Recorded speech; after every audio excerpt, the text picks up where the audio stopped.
ভারতের 18তম লোকসভা নির্বাচনে টানা 1.5 মাস ধরে 7টি ধাপের ভোট গ্রহণ শেষে নিজ নিজ আসনে বিপুল ভোটে বিজয় লাভ করলেন প্রধানমন্ত্রী নরেন্দ্র মোদী ও কেন্দ্রীয় স্বরাষ্ট্রমন্ত্রী অমিত শাহ। 4 জুন মঙ্গলবার সকাল 8:30 থেকে শুরু হয় ভোট গণনা পর্ব।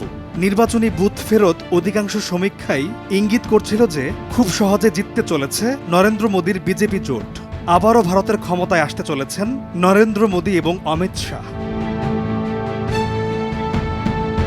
তবে ভোট গণনায় দেখা গেল বিজেপি জোট সংখ্যাগরিষ্ঠতা পেলেও খুব মসৃণ হচ্ছে না এই বিজয়। নির্বাচনে হাড্ডাহাড্ডি লড়াই হয়েছে বিরোধী জোটের সঙ্গে।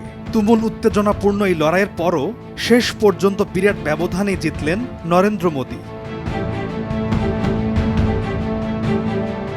দেশটির নির্বাচন কমিশন ওয়েবসাইট থেকে জানা গেছে, ভারতের গুজরাটের বারাণসীতে 6,11,439টি ভোট পেয়েছেন মোদী। তার নিকটতম প্রতিদ্বন্দ্বী কংগ্রেসের অজয় রায় পেয়েছেন 4,60,457টি ভোট, অর্থাৎ প্রতিদ্বন্দ্বীকে 1,52,513 ভোটে হারিয়ে বিজয় লাভ করেছেন নরেন্দ্র মোদী।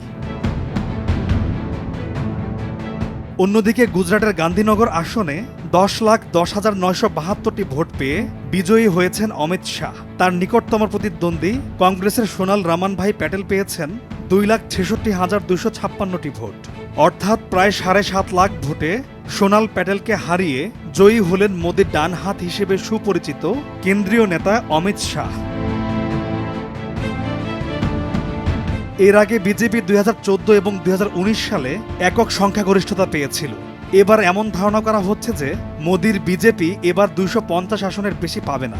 তাই সরকার গঠনের জন্য মোদীকে নির্ভর করতে হবে এনডিএর 2 শরিক দল টিডিপি এবং জেডিইউ এর উপর। তাই ভারতীয় সংবাদ মাধ্যমের সূত্র ধরে বলাই যায়, মোদী হতে চলেছেন ভারতের ইতিহাসে দ্বিতীয় প্রধানমন্ত্রী যিনি পরপর 3 বার ক্ষমতায় বসতে চলেছেন। গেল 19 এপ্রিল শুরু হয় বিশ্বের বৃহত্তম গণতন্ত্রের দেশ ভারতে 7 দফার বিশাল লোকসভা নির্বাচন। টানা 1.5 মাস পর গেল 1 জুন শনিবার শেষ হয় নির্বাচনী যজ্ঞ।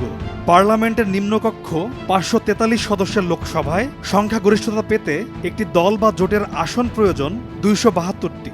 ভোট গ্রহণ শেষ হওয়ার পরপরই প্রকাশিত বেশিরভাগ বুথ ফেরত জরিপ ইঙ্গিত দিয়েছিল যে 350টির বেশি আসন পেতে পারে ক্ষমতাসীন বিজেপির নেতৃত্বাধীন জোট এনডিএ দল। পলাশ খান, নিউজ ডেস্ক, ভোরের কাগজ।